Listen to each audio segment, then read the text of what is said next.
இப்போ கஞ்சாவை பொறுத்த வரைக்கும் 0% கல்டிவேஷனுங்கிற மாதிரி ஒட்டுமொத்தமா தமிழ்நாட்டில் எங்கேயும் இல்லாத நிலை இருக்கு. ஏதோ இந்த ஆட்சியில் போதை வளர்ந்திருக்கிறது என்கின்ற வகையிலான குற்றச்சாட்டுகள் என்பது உண்மையற்ற ஒன்று.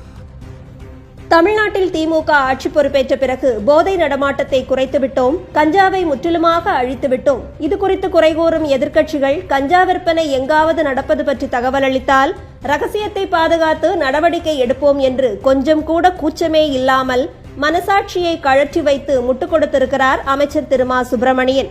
பள்ளி சிறுவர்கள் கஞ்சா போதையால் அதிகொடூர வன்முறை செய்து வடமாநில இளைஞர் உயிர் போகும் அளவிற்கு தாக்கப்பட்ட சம்பவம் நடந்து ஒரு நாள் கூட ஆகாத சூழலில் இந்த அண்டப்புழுகு தேவைதானா அமைச்சரே?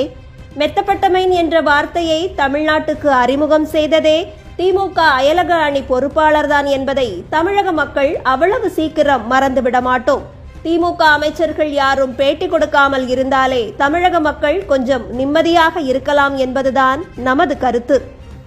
இந்த அரசு பொறுப்பேற்றதற்கு பிறகு மிகப்பெரிய அளவில் அதை கட்டுப்படுத்தி அதை போதைப்பொருள் நடமாட்டம் இல்லாத மாநிலமா ஆக்கியிருக்கிறாங்க. குறிப்பா இந்த பான்பராக்கு இந்த இதெல்லாம் தமிழ்நாட்டில் மட்டும்தான் நம்ம கட்டுப்படுத்தி இதுக்கு தடை வச்சிருக்கோம். கர்நாடகாவில் அது வெளிப்படையா விற்கிறாங்க.